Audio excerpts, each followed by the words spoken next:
Hey designer, you're listening to episode 101. In this one, I'm going to be sharing a very special interview with my longtime client, Campbell Minister. Campbell is an incredibly talented designer who really exemplifies the transition from overwhelmed designer to becoming a true designer CEO. In this interview, we cover so many topics ranging from growing and confidently leading her team, what's required of you as you continue to uplevel your goals in your interior design business, the importance of building relationships, navigating wanting both a thriving business and presence in your personal life, and of course, so much more in between. I cannot wait for you to listen into this conversation and hear all of the nuggets of wisdom and advice and guidance that Campbell shares with you. Let's dive in. Welcome to the Interior Design Business CEO, the only show for designers who are ready to confidently run and grow their businesses without the stress and anxiety. If you're ready to develop a bigger vision for your interior design business, free up your time, and streamline your days for productivity and profit, you're in the right place. I'm Desi Cresswell, an award-winning interior designer and certified life and business coach. I help interior designers just like you stop feeling overwhelmed so they can build profitable businesses they love to run. Are you ready to confidently lead your business, clients, and projects? Let's go. Hello, designer. Welcome back to the podcast. Today, I have a very special guest to share with you, a client of mine, Campbell Minister. She is a talented designer and a lovely person all around. And recently, I was listening to her being interviewed by Luann Nigera, which I know we all listen to Luann, right? And I thought, why have I not had her on the podcast? So I sent you an email and I thought, hey, let's do this. And you were game. So here we are today. So welcome, Campbell. Hi. Hi. If you wouldn't mind, just in case everyone hasn't heard of you, which they will certainly go look you up now, but tell us who you are, where you're located, types of clients you serve, anything kind of you want to share about your world. All right. Well, thank you for having me. And you're absolutely right. I think I ended that podcast with Luann with a shout out to you, which is true. It's like a reoccurring voice in my head daily. So my name is Campbell Minister. Company name is Campbell Minister Design. We are located in Montclair, New Jersey, and we serve the tri-state area, New York, New Jersey. I don't think I've gone to Connecticut yet. I'm from Virginia. So I'm from Arlington, Virginia, the DC area, and I take on some projects down there as well. I have family there and love traveling there. I am kind of, I guess you can say, a Southerner at heart, even though Northern Virginia wouldn't really be considered the South. But I love the architecture, the design, the aesthetic there. So I try to have my foot in both worlds. I'm about 8 years in business. In the beginning, it was just myself and some subcontractors, but the team has grown. So we have 3 other designers on staff, a director of operations, a procurement team and accounting team that's amazing, based virtually, and a virtual assistant also based in the Philly area. So all women, mostly mothers, just, we serve residential projects, generally anything from, a few rooms to a new build, which is the largest project we're taking on right now in Glen Ridge, New Jersey. So, yeah. That's exciting. I think one of the things that's interesting, and maybe we'll get into this at some point, but how you balance the virtual versus in-team support, it seems really integrated in your business from, what we've coached on and observing your business grow. And so maybe that'll come up. I think also just that location that you have is so interesting as well. If anyone's not familiar with Montclair, go look it up. I wasn't familiar with it when we started working together, but the geography that you can touch and the design opportunities around you, plus the city itself, just seems like such a great place to live. So many wonderful people in that community too, in terms of the design community, which you had touched on with your interview with Luann, and it's really cool. It's amazing. It's kind of a seductive place in that the architecture and history are vast. And it is connected through a train line directly from New York City, like 13 miles.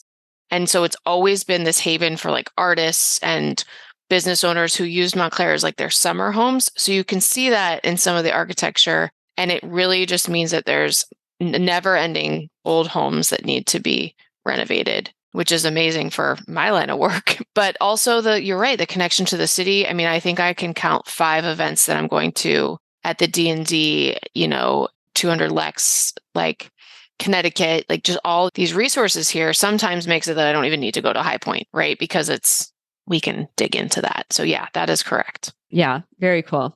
Well, for a little bit of context, I was looking back and of course I remembered when I started working with you, but it was also like a moment of, oh my gosh, a lot of time has passed, right? Because that was 2020. And our first connection was you joining my group program out of Overwhelm.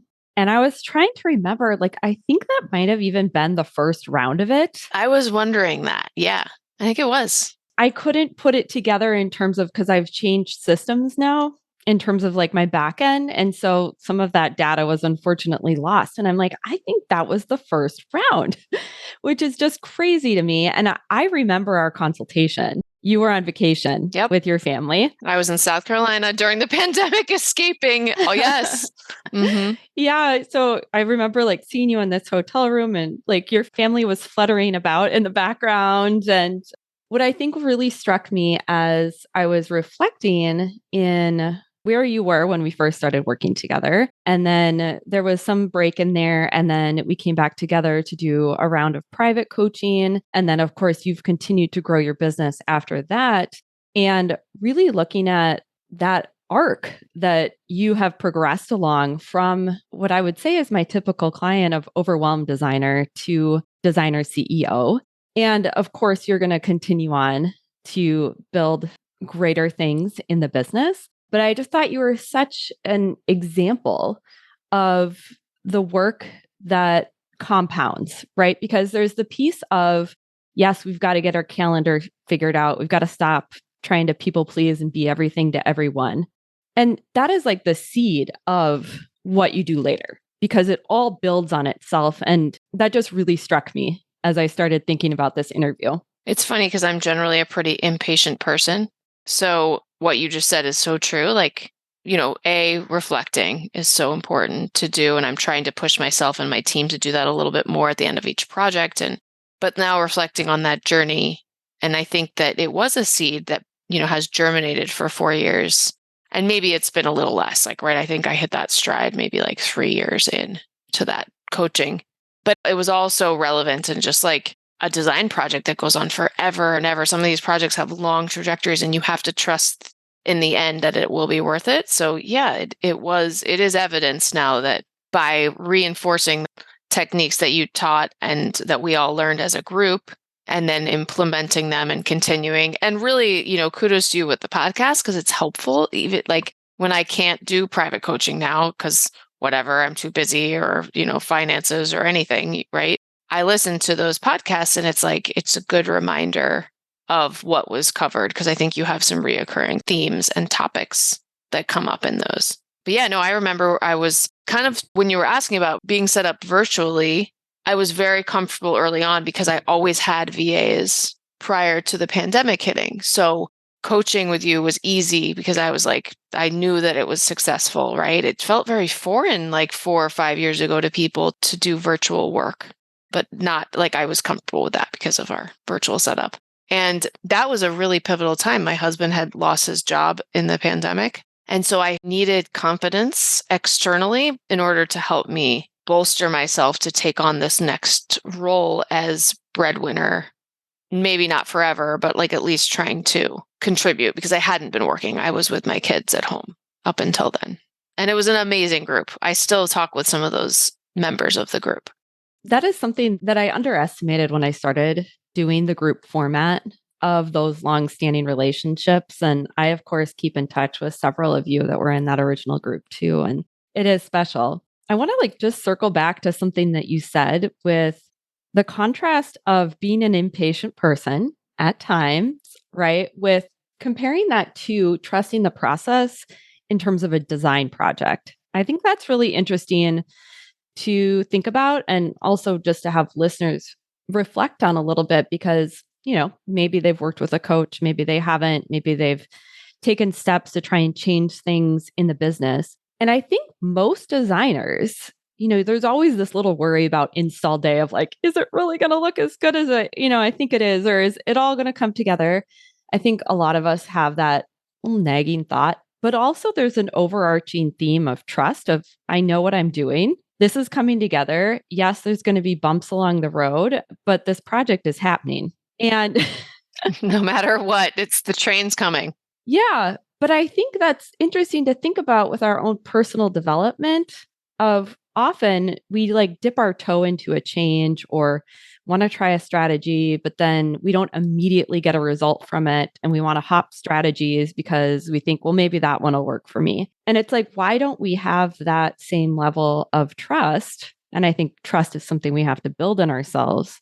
But like, if we were to cultivate that same knowing with ourselves of, if I keep at this, if I keep letting this compound or germinate, grow, sprout, to use your analogy, the change will come. It's inevitable. Right. Well, it was like, you said something else too about shiny penny syndrome. I think that's kind of related to the impatience too, right? It's like, I wanted things to be done quickly and I equated quickly with success.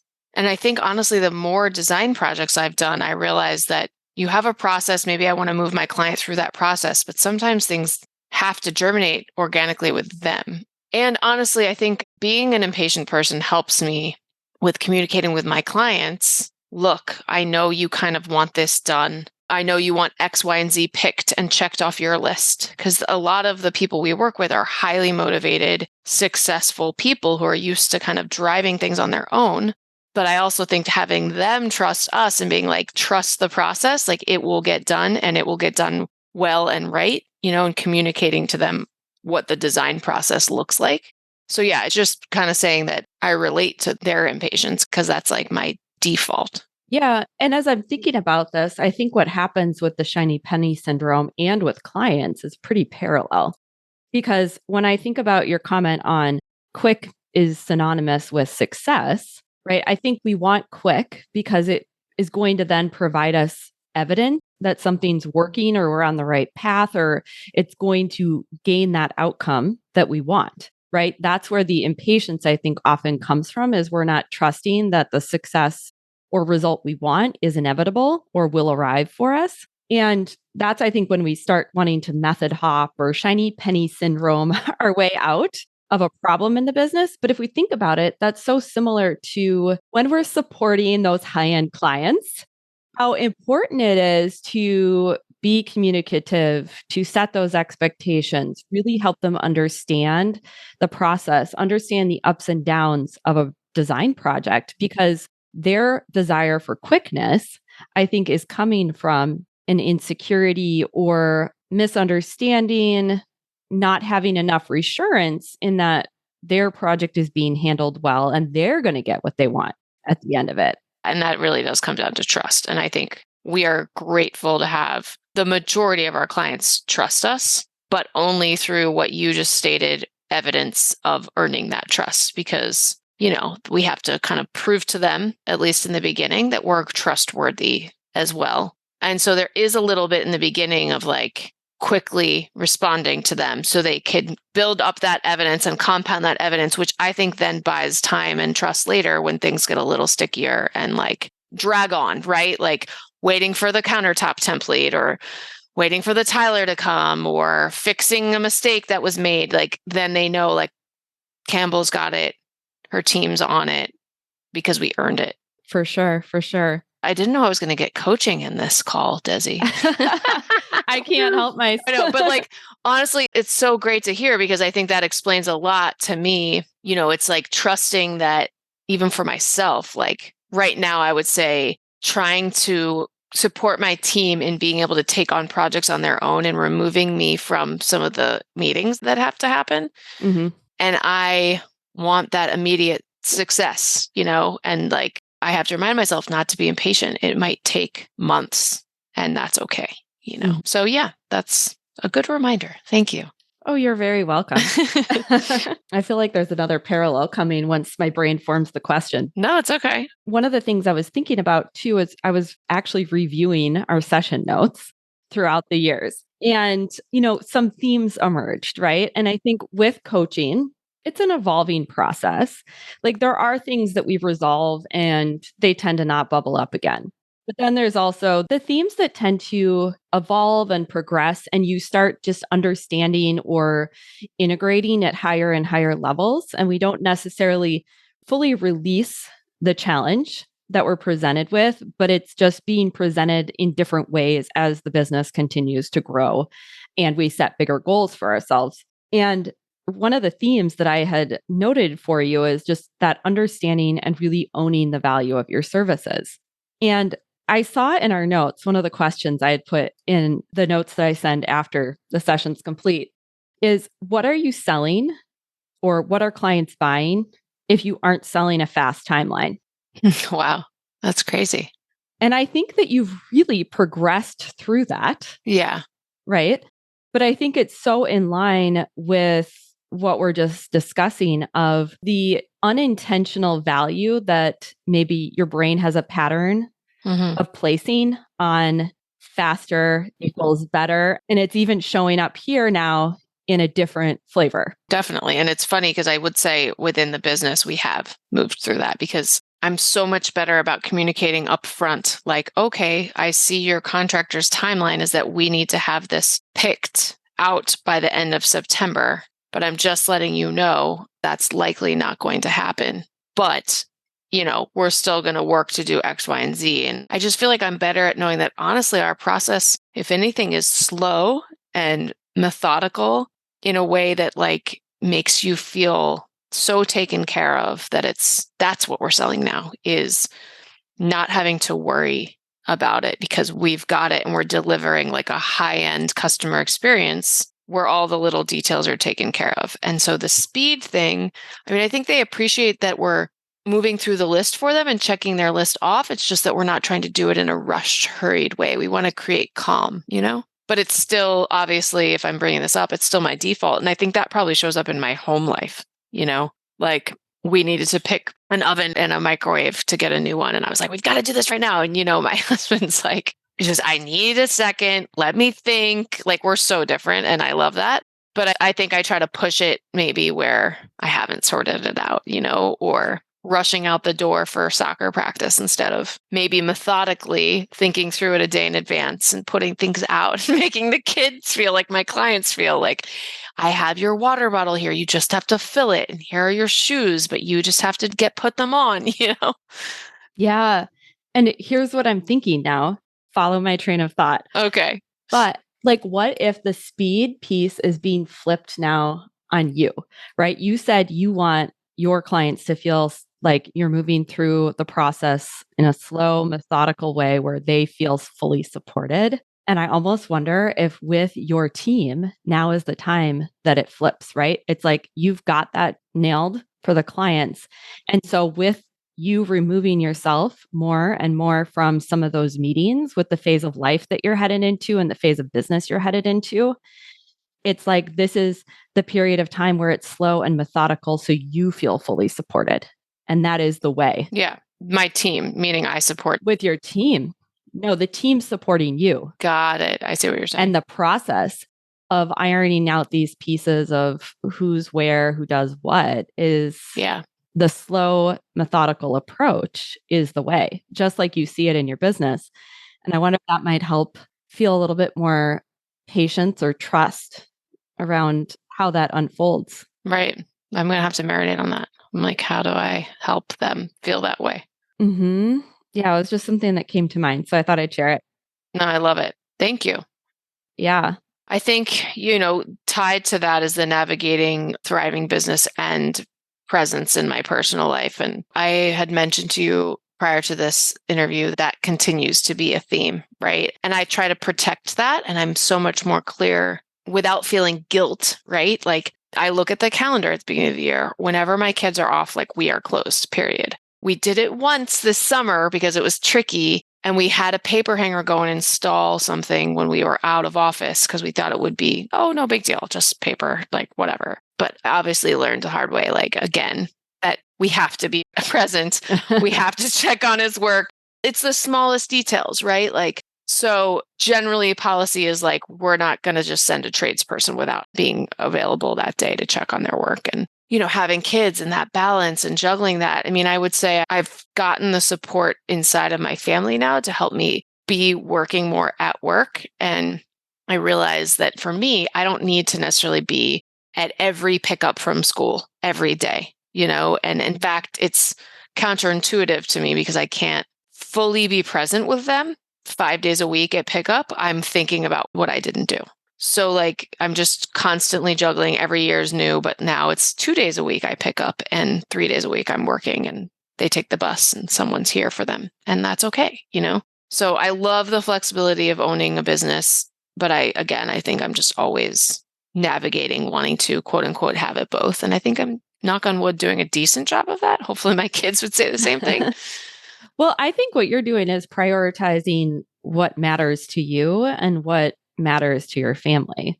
I was just talking to another one of my clients about this and looking at, I don't like the phrase work-life balance particularly. I think it's too rigid. I look at it as work-life blend, and the blend changes. But one of the things I was talking to him about is figuring out like, what are your non-negotiables in that work-life blend?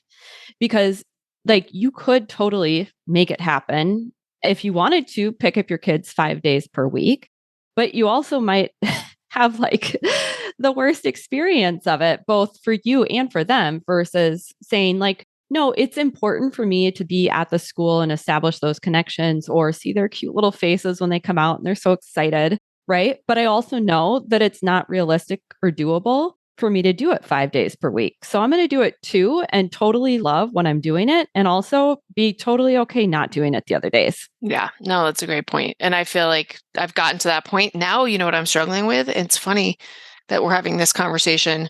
I woke up thinking to myself, like, God, I really need to like find a class or do something for me or play pickleball or like, it's not just about kids and work. It was that way for so long, like balancing those two things. And then today on my calendar, it was like, I have these phrases and it's like, I'm in control of spicing up my daily routine or trying a new setting and making each day exciting. I was like, oh, universe is telling me to get online and find a class. Like that's what I need to add in. I think in my 40s is something that's just for me, that's not just about building the business. It's like maintaining social relationships. So I'm not just like defining myself as mother, designer, business owner, like. Oh yeah, totally. Yeah, which I tend to do. I'm very like rigid in those things, unfortunately. I think design is an interesting industry or career to have, in that one of the things I've been thinking about is like, it does often, I feel like design chooses you. And so it's like this encompassing love that you have for the business, for design in that industry. And it can be challenging to think outside of that because it's not like you're working against something you don't like necessarily, but it's like exploring what else there is to enjoy. Right. So it's like that transition of like, we don't have to do less of something or make it less part of our world, our identity, because we don't like it. It's just like we're broadening our perspective on, what it is that we might enjoy, who we might want to be, or who we want to connect with. And I totally relate to that. So I appreciate you sharing that. It was interesting. You brought up the phrase in control, right? Because this was another theme that I was noticing just like as it evolves, right? Of continuing to up level the type of goal setting you're doing, the types of projects you're bringing in, the income level that the business is generating, and really feeling in control of the future of the business. And I know that's something that we definitely worked on. And I think it's, again, one of those pieces where you get to a point where, yeah, you've achieved what you want to achieve. And then you want to do more, right? And then that requires another up level. So I'm so curious, just like what you have noticed over the years about that for yourself. And if you could share a little bit. Yeah. So I would say I was lonely in my business at the beginning. So it was always a goal to have a team. And I think that's probably why the group coaching was so attractive to me, because it was like craving other designers. I still do, right? I have all these groups of people I connect with. but working day in, day out and collaborating with other people and leading a team and creating a culture. And for so long, I was so afraid to make that first hire. And then I made that hire and I was afraid then to take it from 1099 to actually like a W-2 employee. And I just hit that goal this past summer and I didn't go small. I brought on 4 W-2 employees at once. Mm-hmm. But it was just the fear of making that hurdle. And like, that was, I think also some of it, which is funny, you're saying control, was like giving up control. Which is probably why I have a hard time being like letting my team go out and run meetings, because I think I am kind of controlling and I see it. And my husband reminds me of that sometimes, In a loving way, I'm sure.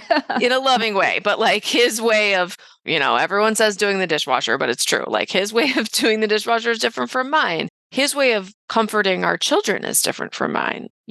His way of organizing our weekends is different from mine. So I do show up and try to control the way things are done. And I think that's good to an extent to have a process, mm-hmm. but also honoring like each teammate's different style in their approach to mm-hmm. the process and trusting that I made the right choice in the beginning to partner that designer with that client based on certain factors, their personality type, the aesthetic. I think I'm getting off topic, but the control thing I think plays out in giving up control that, the outcome we want to be the same, the way we measure a room needs to be the same, the way we get there is generally the same, but the nuances within, I can let go of that. I don't have all the answers. And sometimes it's amazing because my team, that's why I hired them. They mm-hmm. have a different perspective to give. They help me to remember things or think of things because I'm juggling some more balls and I'm kind of now what I wanted has come to fruition. And now I'm dealing with a lot more managing people than I am designing every day. So I have to trust that I hired those people to bring my vision to life because of their skill sets too. Mm-hmm. Yeah, which starts with trusting, like you said, you in the beginning of why you brought these people on. Exactly. And it feels similar to the conversation around non-negotiables that we were having in life. It's like, what are the non-negotiables in the business where it does make sense for you to be at that meeting? Or if there is a certain way that you want the client communicated with, or whatever it is, taking a look at what are those things where my exacting way actually creates a measurable difference in the outcome or client experience versus this is just me being particular. Mm-hmm. Right. Right. Yes. We have this little song we sing because we're all very particular in my family where we're like, okay, Mr. Particular. One of us is that a song or did you make it up? We've just all made it because we all are very particular. So it's become a little bit of a joke, but it's like, when are we just engrossed in our own neuroses where we don't really need to be? And it's like, yeah, that's not the exact way I would do it. Yes. But it doesn't actually matter. I think that is maybe what I need coaching on because, even my operations director, she's like, she balances me so well because I'm like, well, did you do this? And did you do that? And did you fall? And she's like, calm down. Like mm-hmm. the end result is that the client is happy and no, I didn't, do X and Y, but I did do Y and Z. And I'm like, okay. So yeah, I guess that is my own neuroses, right? The control. And I don't know what that's about. I would love to explore that in a future conversation. We don't have to do that live, but yeah, happy to talk to you about that. Yeah. When we're not recording. But I would say like when we have, we're running 15 design projects or whatever, all in different phases. So it sounds like a lot, but honestly, some are in ordering and we're just like waiting for things to come. And others are in full design and the client work. And some are just in the beginning in the conceptual phase. Like, I think that you have to be able to give up some of that. And so part of me realizes that I purposefully do it so that I won't have the ability to be so like nitpicky. But I do think there's a balance of maybe dialing it back as seasons change, seasons literally of the year or seasons in your life, Yeah, for sure. I want to just touch on your turning point of being afraid to bring on those full-time employees. And then all of a sudden being like, hey, I'm going to hire 4 people at once. So could you just share a little bit more about like how you got over the hump? Yeah, I would say in regards to finally bringing on full-time hires, I think that part of it was watching them grow and building trust with them as 1099 employees.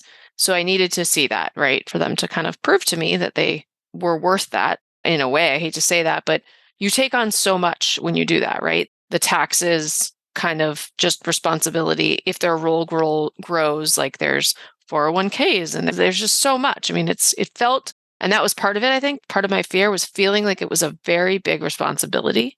And then saying, okay, can I be a mother of, 3 children, have a business, and be responsible for someone else's like well-being in their financial take home? I mean, it was scary, but I did hire fractional HR support. So I hired someone who was a professional in that field to teach me what I didn't know, because I didn't want to do it the wrong way. So I redid my contract with a lawyer for clients, but at the same time, I asked him to create an employee handbook and also create like a non-solicitation agreement, like all the things that I think I would want to put in place with employees.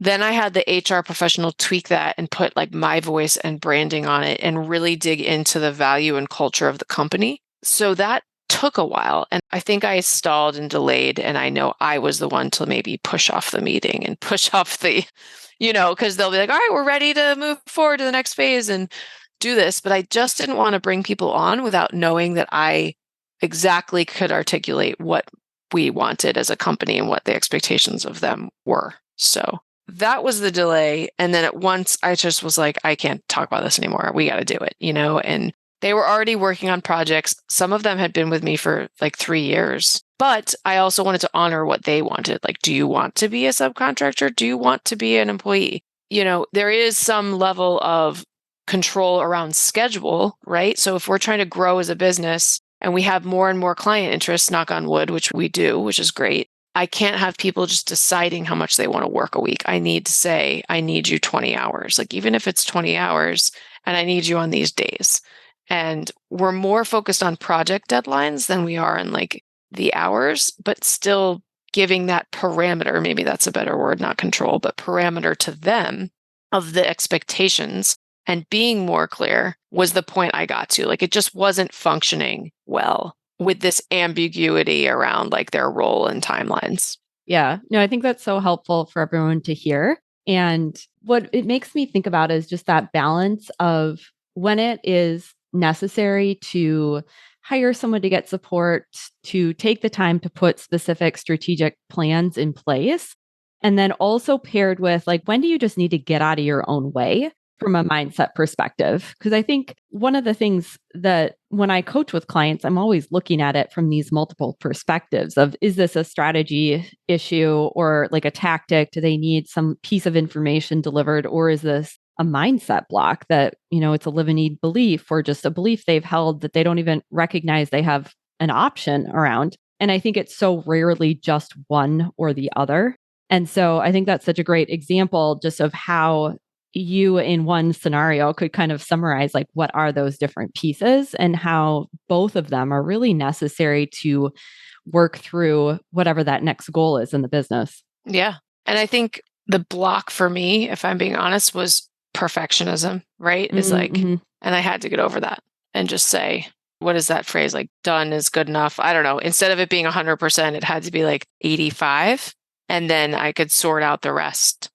And it was so scary, formal offer letters, formal rates, formal hours, like signatures, setting them up with payroll. Like some of these women were my friends prior to them coming on. And that was also a hurdle, And I think we've done a decent job of separating that, which is, personal and professional. So I would agree with that from what you've shared. And I think that's another good point you bring up of how sometimes these moves we make in our business, no matter how prepared we are, no matter how many times we've gotten coaching on it, it's just going to feel scary. And it's so helpful, I think, to come to some of those scarier moves with the perspective of like, this just isn't going to feel great. And I'm going to like keep moving forward inch by inch or leap by leap, whatever that comfort level is. But sometimes it just is going to be scary. And that's part of what being the CEO of your business is, taking those leaps when you mostly feel ready for it. Yep. So true. Yeah. And that really goes to one of the other themes that I was reflecting on around confidence in your leadership abilities and building your team. And I think you've shared so much about that along the way. And I think it's cool to imagine what that's going to look like even a year from now with the shifts that you're starting to think about. What does that look like? Who do I need to be in that process? I think it's a really exciting time. Exciting and scary, yes. And it is, it's something I feel like I'm probably pouring more into leadership development for myself and how to be a good leader than anything else at this time.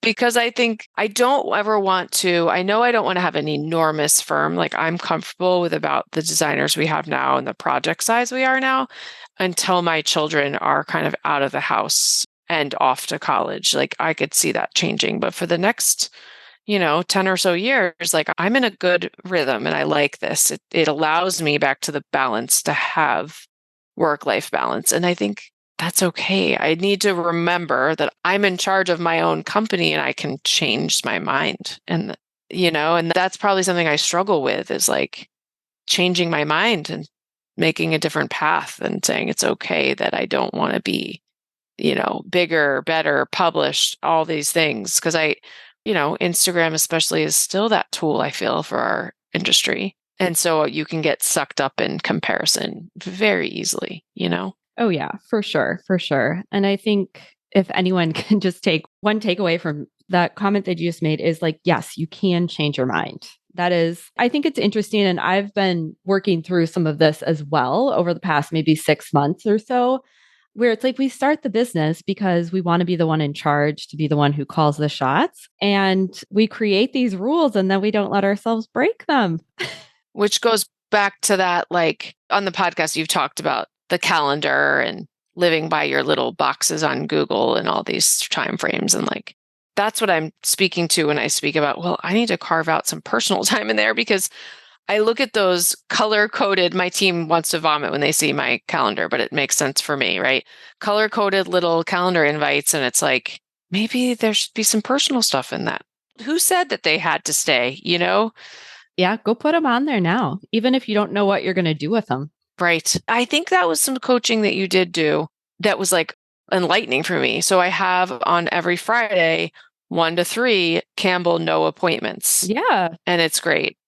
I sent it to the team, it's like they need to know that's a hold for me. So now you just build on that. Like you already have the skill set, you've already implemented it to some degree, and now it's just going to take on the next layer. Right, right. Mm-hmm. The one last thing I really wanted to make sure that we touched on in this conversation is around relationship building, because that's something that I remember us coaching on, especially when you were working on the whole, less projects, but better projects piece of the business that I think every designer aspires to and progresses through. And I think that relationship building has been such a strong part of your business and even just you in your community with designers.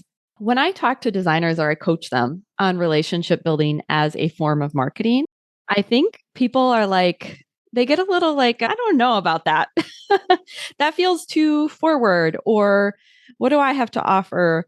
Or I think I should go implement this huge Instagram strategy and marketing campaign. And I'm like, but there's something so simple right here that you could just do. And you could start doing it next week. So I'm curious, like what your philosophy has been around relationship building and even just the perspective that you take to it that has allowed it to be a natural part of your business's evolution. Also, I mean, I'm hard on myself sometimes because I'm like, oh, I should be doing more, right? I should be attending local events and, there's art shows that you're going to run into other builders, designers, tradespeople. And I know that saying yes to those events is helpful in that you just are developing a relationship. And I think I might have said this on Luann's podcast, but focusing on the relationship, not the outcome and what you're getting from that relationship, I think is really important. And like there's a builder I did a project with, we tried a new way where I ran through their company and I was kind of like their sub. And this happened and it was, beautiful pictures were taken, but the process of working through that project wasn't great, to be honest. And we both know it. So fast forward 6 months later, it's like, hey, let's grab a cup of coffee and talk about that, right? And I think what that's saying is we value each other. We know that we want to commit to excellence, and like, let's just focus on our relationship to allow and make way for other projects to kind of come our way. So that's one example of that. The architect relationship that we've developed and having architects come and train my team most recently. One of them, I think I referred to you and was your client, Courtney Rombo. And, we both joke every now and then. She's like, God, I think I need a little tune up with Desi. So that was a great connection, and sharing that with other people in the community, like genuinely helping them, I think is also good. Hey, I need or a great painter. Who do you have that's a valuable resource to other designers? And we just share, genuinely share, not just like surface share.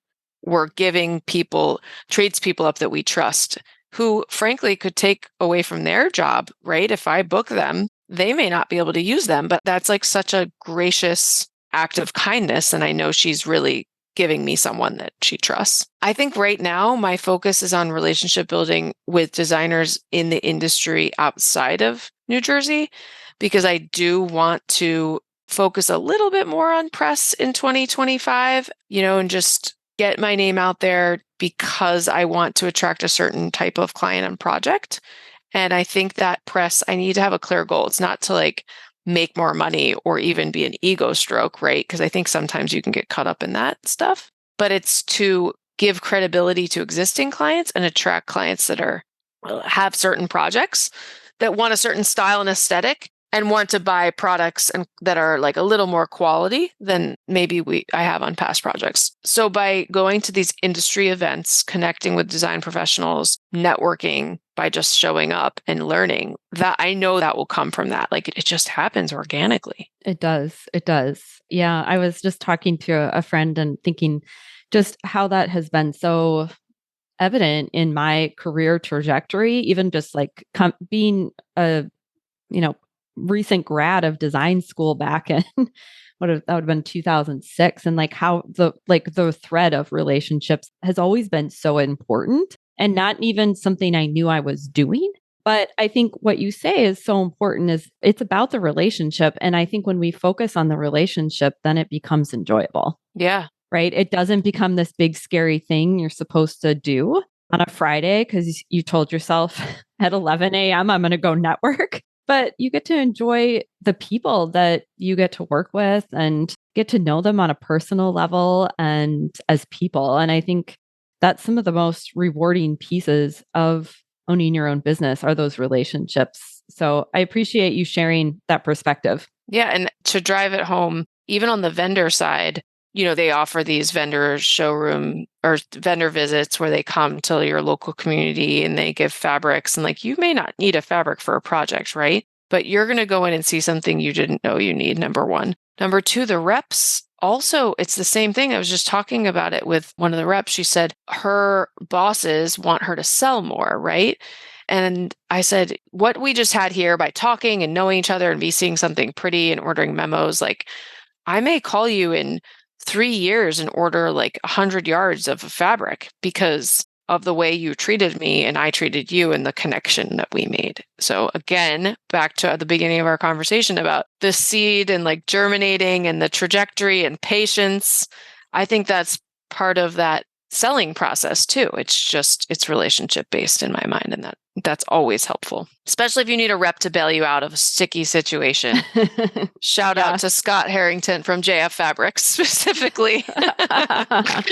Oh, I love it. I love it. Yeah, totally. Yep. I hear you on that one. Oh man. All right. We've covered a lot of ground. We should bring it on home because I feel like we could just chat all day, but usually my podcasts are not that long. So no, that's okay. Yeah. But I mean, one of the questions I do want to kind of not end with, but ease into our wrapping up here is just, what do you think is really next for you in 2025? I know you mentioned some press, releasing some of the hold that you have on responsibilities in the business. Is there anything else? If we were to wave that magic wand, what might appear? It's funny. I was looking at some of our notes from past conversations, and it still is around also profitability goals. And I think I've reached a new threshold of what I hope to make from a income perspective. And so setting new targets around that for 2025. Part of that is tied back to like what I want to contribute to my family, right? So that's a huge one for me. And I think in order to achieve that, it's streamlining processes. It's being thoughtful about the types of projects that I take. And I do think, to your point, the team and getting them set up to be leaders on their own projects is huge. I really would like to, I've said this for a couple years, but I would really like to take them to High Point or some other trip like that. I want them to be exposed to better brands. And that's important to me, because I think that will make the quality of what we deliver to clients much more valuable. Yeah, I think that's it. It would be around, and the press thing is true. I mean, I would say there's some holdups on my end as to marketing also in some ways, sharpening my Instagram, like kind of culling and creating this like brand presence and making time for that, because I think the quality of work that we're producing is amazing. And I don't know if our Instagram and like the way we package it to clients is in line and in sync. So that's a big goal too. Making time for that, will be challenging and remains to be seen a little bit. But that's why I'm going to give more responsibility to the team. I was just going to say, this sounds like a great thing for the team to get started with. Yeah. Bring you where they take it, and then you refine it. Yeah. You're flipping the script for me. And my mind is like, what? But okay, let's continue that on a coaching call. How about that? Yeah, that sounds good. Is there anything that, you're like, oh, we didn't get to this, or I really want to make sure people hear this? One thing, and I don't know if this is also something you took from someone else, but like end with the vision in mind and like the outcome in mind. And when you're stuck in the weeds, of doing the day to day, like what do you see as the project? How will the family feel in their space? That has been so helpful for me. And I use that with my kids. If they're like nervous about a presentation, I use it with my team when they're stuck with clients that maybe they aren't jiving with. And I think that that's a helpful tool to get people out of a sticky situation when your mindset is in the wrong place of complaining of the day to day or getting stuck in the weeds, Yeah. I usually talk about it in terms of like business and life vision or consulting your future self. Might be next year, it could be next month, it could be 5 years from now. But I think always connecting into what that feeling is that you want to create for yourself, because that's a starting point. Then I think often when I start working with clients, it's hard to see or recognize the thoughts we have that create the feelings. And it just feels like the truth just running around in our head all day long. And we believe it. I think often the feeling is something more available. And if we can think to what is that feeling that I want to create? Do I want it to feel spacious, supported, luxurious? It could be for your clients, for you, whatever it is. Then we can go, okay, so if that's the feeling that I want to be experiencing, what is it that I need to believe about that future version of myself, the future version of the business? And I think it becomes then so much easier to set goals and understand what our next steps are once we have that in place. Yep. Helps you get unstuck for sure. Yeah, because we do loop in our heads. And so taking ourselves to a future where it has worked out, we've got the evidence of I made it happen, I'm capable, can really shift your perspective quite quickly. Yeah. And I wanted to give kudos to you, the CEO Summer School. I listened pretty religiously, and it was a great tidbit, every time. So thank you for that. And I know you touched on some of that in one of the sessions. I'm so glad you followed along. We had a lot of people come to that. That was exciting. It was awesome. And it felt like exactly what coaching is in another way, right? Like, hey, I'm giving you this, like, here's this worksheet, and now you have to do the work, right? Remembering that we, as the client that you're coaching, we are accountable for our own success. So, yeah, I think it's interesting you bring that up. One of the things that I've been thinking about a lot is how do I even better convey like what is coaching, right? Because I think some of my clients have worked with a coach before, some haven't, variety of backgrounds. And I would love to know just what do you think coaching is? Like, what does that mean to you? I will say, like, it was surprising to me how much work I still had to do 4 years ago, right? To me, it was more like an accountability partner, number one. and a thought partner, and also someone who supports and brings out the goals you already have within you. It's not like you're giving me or prescribing me some sort of medicine to fix my problems. Like, I have that intuition. The coach is just helping draw it out. I mean, I would say like the most powerful thing that you offer that I think differentiates you too is around the thought and emotion piece. And like, it's just so scientific. It's so helpful to have that. I don't know if every coach does that. I think it's become more popular, but you tapped into it kind of earlier. So yeah, I think it's someone who's supporting you and holding you accountable to tap into your own intuition and create lasting change in life, business, whatever. Yeah. And I think the lasting change really comes from learning to access your own internal world, essentially, because otherwise we end up just fighting against ourselves. I certainly offer strategy to my clients at times and will say, hey, this could be something you could do. But also, if it's something that you just aren't interested in doing, or there's some reason where structurally it's not going to work for you, let's not spend a bunch of time fighting against it. Let's figure out what actually would work for you. And I think that can really create so much more ease in the business as well. Ease among the hard. Yeah, exactly. And when it gets hard, it's helpful to have someone help you push through all that. Mm-hmm. Yeah. So valuable to have space. Absolutely. But I love getting your Monday emails. I think the consistency of what you deliver is amazing. And I get a lot of rando emails, right? Or just like listservs, and like I love yours. So please know that. It's a good, helpful, even at like right around now, like 1:45 on a Monday. And I'm like, okay, my brain and my energy, and it's a great little Monday mindset pick me up. Yeah. So that's my plug. If you aren't already subscribed. I just softball. Yeah. DesiCresswell.com. Scroll all the way down. You'll find Monday Mindset. It's great. They're awesome. Yeah. Very valuable. So thank you. Yeah. Well, I've so appreciated this conversation and having the opportunity to travel back in time, it almost feels like, and also then travel to the future. I'm honored you asked me. I was like, oh, that's so nice, but also like, you're right. It's been so nice to reflect and just like look at the trajectory and see how far things have come. Yeah. I've got so far to go, but it's like, we always kind of have so far to go, and you've come so far. Right. And so I think it's always helpful to take those moments to show that appreciation and reflect on what has progressed throughout the years, even if the years to come will bring their own challenges and own different types of growth that will be required of you. Yeah. Yeah. So thank you for that. It was a nice pause on a crazy Monday. I appreciate it. Yeah. So I want to make sure that everyone could look you up. Would you mind sharing where other designers can connect with you, see your work? CampbellMinisterDesign.com is our website. Same thing, the handle's at Campbell Minister Design on Instagram. We're pretty active there, sharing a lot of stories and work.